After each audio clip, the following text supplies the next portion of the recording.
എല്ലാവർക്കും നമസ്കാരം. ഞാനിവിടെ നിൽക്കുന്നത് ശാസ്ത്ര സാഹിത്യ പരിഷത്തിൻ്റെ പ്രസിദ്ധീകരണ സമിതിയുടെ ഒരു വക്താവായിട്ടാണ്. പരിഷത്തിൻ്റെ സംസ്ഥാന പ്രസിഡന്റ് ഇവിടെയുണ്ട്, മീര ടീച്ചർ. ജിനൻ മാഷ്ടെ കവിതകൾ 8 സമാഹാരം പ്രസിദ്ധീകരിച്ചിട്ടുള്ളത് ശാസ്ത്ര സാഹിത്യ പരിഷത്താണ്. പരിഷത്ത് ഓരോ സമാഹാരവും പ്രസിദ്ധീകരിക്കുന്നത് ചിലപ്പോൾ 2000 കോപ്പിയൊക്കെ വെച്ചിട്ടാണ്.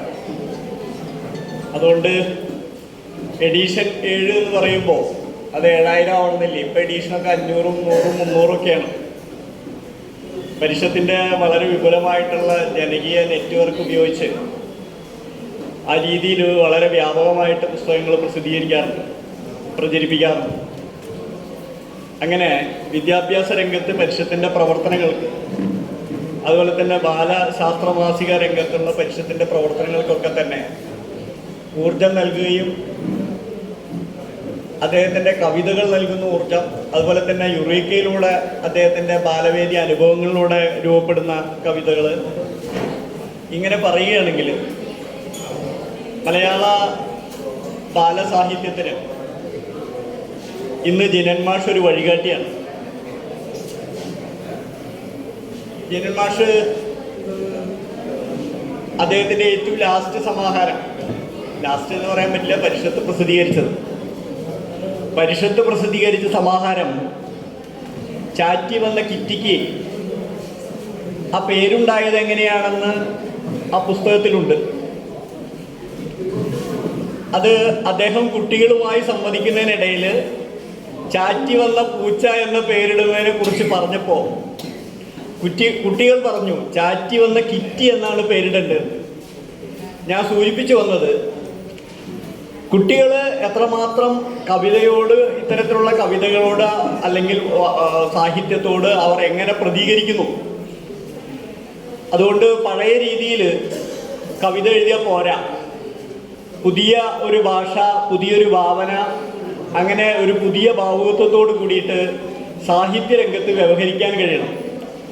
അങ്ങനെ കഴിയുന്ന, വളരെ മാതൃകാപരമായിട്ട് കവിത എഴുതുന്ന, ഭാഷയ്ക്ക് പുതിയ വാക്കുകൾ സമ്മാനിക്കുന്ന, ഭാഷയെ വളരെ ആർദ്രമാക്കുന്ന, ഭാഷയെ വളരെ മനോഹരമാക്കുന്ന ഒട്ടേറെ കവിതകൾ, വാക്കുകളൊക്കെ തന്നെ ജിനൻ മാഷ് സമ്മാനിച്ചിട്ടുണ്ട്. അദ്ദേഹത്തിൻ്റെ ഓരോ കവിതയും, ഇപ്പോൾ കുരുത്തോലക്കിളി എന്ന് പറയുമ്പോൾ ഞാൻ ഇന്ന് അതേക്കുറിച്ചൊക്കെ തന്നെ വിശദമായിട്ട് FBയിൽ എഴുതിയുകൊണ്ട് ഞാൻ അതേക്കുറിച്ചൊന്നും പറയുന്നില്ല. പക്ഷേ ഒരു ശാസ്ത്രാവബോധം, ഒരു ചരിത്രാവബോധം ഒക്കെ തന്നെ നമ്മുടെ കുട്ടികളിൽ ഉണ്ടാക്കുന്നതിന് മാഷ്ടെ കവിതകളിൽ ഒരു ഗുണപാഠം പോലെ അത് സെപ്പറേറ്റായിട്ട് അങ്ങനെ എഴുതി വരുന്നതല്ല. അദ്ദേഹം നിരന്തരമായി നടത്തുന്ന കുട്ടികളുമായിട്ടുള്ള സംവാദത്തിലൂടെ അദ്ദേഹത്തിൻ്റെ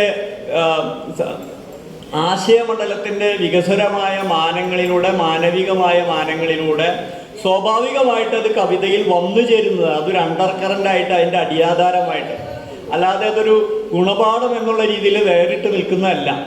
അതുകൊണ്ട് അദ്ദേഹത്തിൻ്റെ ഒരു കവിത, ഏത് കവിത എടുത്തു കഴിഞ്ഞാലും അതിന് ഒരു കുട്ടികളോട്, അല്ലെങ്കിൽ ഒരു എക്കാലത്തും കുട്ടികൾ കരുതി വെക്കേണ്ടതായ ചില ആശയങ്ങൾ അതിലുണ്ടെന്ന് നമുക്ക് ബോധ്യം. അതാണ് കവിതകളുടെ പ്രത്യേകത. പലപ്പോഴും നമ്മുടെ മുതിർന്ന കവികളോ സാഹിത്യ നിരൂപകന്മാരോ ഒന്നും തന്നെ അദ്ദേഹത്തിൻ്റെ കവിതകളെ ആ രീതിയിൽ കാണാൻ ശ്രമിക്കാറില്ല. നമ്മുടെ സാഹിത്യം പലപ്പോഴും ബാലസാഹിത്യം എഴുതുന്നത് വളരെ മോശമാണ് എന്ന് ഒരിക്കൽ ബാലസാഹിത്യം എഴുതി വലിയ ആദരവ് കിട്ടിയ ഒരാൾ പിന്നീട് കോളേജ് അധ്യാപികയൊക്കെ ആയിട്ട്, സർവകലാശാല അധ്യാപികയൊക്കെ ആയിട്ട് മാറുമ്പോൾ എന്നോട് പറഞ്ഞത് എനിക്ക് ഓർമ്മയുണ്ട്.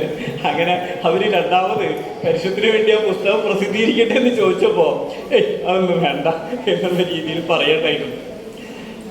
അത് അങ്ങനെയുള്ള അനുഭവങ്ങളൊക്കെ ഉണ്ട്.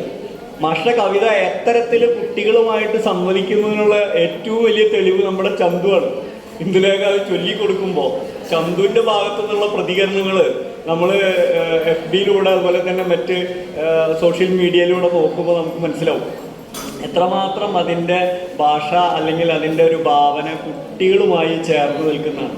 അങ്ങനെ വലിയവർക്ക് തോന്നുന്ന കുട്ടികളുടെ ഭാവനയല്ല അത്, കുട്ടികളുടെ മനസ്സുള്ളതുകൊണ്ട്. നേരത്തെ ജയരാജ് വാര്യർ ഉദ്ഘാടനം ചെയ്തപ്പോൾ ഒരു കാര്യം പറഞ്ഞു, അതായത് അദ്ദേഹത്തിൽ ഒരു വലിയ കുട്ടി, ഒരു എന്താ പറയുക, ഭാവനയുള്ള നിഷ്കളങ്കനായ കുട്ടി അദ്ദേഹത്തിൽ ഉള്ളതുകൊണ്ടാണ് അദ്ദേഹത്തിന് ഇപ്പോഴും ഇത്തരത്തിലുള്ള 50 വർഷം പിന്നിടുമ്പോഴും പുതിയ പുതിയ മേഖലയിലേക്ക്, പുതിയ പുതിയ വിഷയങ്ങളിലേക്ക്, പുതിയൊരു ഭാവുകത്വപരമായ പരിണാമത്തിലേക്ക് അദ്ദേഹത്തിന് ചെന്നെത്താൻ കഴിയുന്നത്. അത്തരത്തിൽ അദ്ദേഹത്തിന് കൂടുതൽ ചെന്നെത്താൻ കഴിയട്ടെ. ശാസ്ത്ര സാഹിത്യ പരിഷത്തിനെ സംബന്ധിച്ച് അദ്ദേഹത്തിൻ്റെ പുസ്തകങ്ങൾ പ്രസിദ്ധീകരിക്കുന്നത് വളരെ ആഹ്ലാദകരമാണ്. ഇപ്പോൾ ഇവിടെ സ്വപ്നം വരച്ച കുട്ടി എന്ന് പറഞ്ഞപ്പോൾ അത് 4ാം പതിപ്പാണ്, മറ്റേത് 7ാം പതിപ്പാണ്. ഇങ്ങനെ നിരന്തരമായിട്ട് ചാറ്റി വന്ന കിറ്റി തന്നെ ആദ്യത്തെ 1 മാസം കൊണ്ട് അതിൻ്റെ ഒരു പതിപ്പ് വിറ്റ് തീരുകയുണ്ടായി. അപ്പോൾ അത്തരത്തിലുള്ള ഒരുപാട് അനുഭവങ്ങളുള്ള നമ്മുടെ നാട്ടിൽ പ്രസാധകരൊക്കെ കവിത പ്രസിദ്ധീകരിക്കുക ബുദ്ധിമുട്ടുന്ന കാലത്താണ്, അല്ലെങ്കിൽ വിസമ്മതിക്കുന്ന കാലത്താണ് ഇത്തരത്തിലുള്ള അനുഭവങ്ങൾ പ്രസാധകർക്കുണ്ടാകുന്നത്. ശാസ്ത്ര സാഹിത്യ പരിഷത്തിന് ഇനി അദ്ദേഹത്തിൻ്റെ കവിതകൾ കൂടുതൽ പ്രസിദ്ധീകരിക്കണമെന്ന് തന്നെയാണ് ആഗ്രഹം. ആ ആഗ്രഹം അറിയിച്ചുകൊണ്ട് അദ്ദേഹത്തിൻ്റെ കാവ്യ ജീവിതത്തിന് എല്ലാവിധ ആശംസകളും നേർന്നുകൊണ്ട് കാവ്യാശിക ഇവിടെ ഈ പരിപാടി സംഘടിപ്പിക്കുന്നതിന്, അതുപോലെ തന്നെ അദ്ദേഹത്തെ ഗീതം സംഗീതവും അതുപോലെ തന്നെ മുല്ലനേഴി ട്രസ്റ്റും എല്ലാവരും അദ്ദേഹത്തെ ആദരിക്കുന്നതിന് കാണിക്കുന്ന ആ താല്പര്യത്തിനും എല്ലാം എല്ലാവരോടും പരിഷത്തിനുള്ള നന്ദി, ആശംസകൾ, അനുമോദനങ്ങൾ അറിയിച്ചുകൊണ്ട് ഞാൻ എൻ്റെ വാക്കുകൾ അവസാനിപ്പിക്കുന്നു. നന്ദി, നമസ്കാരം.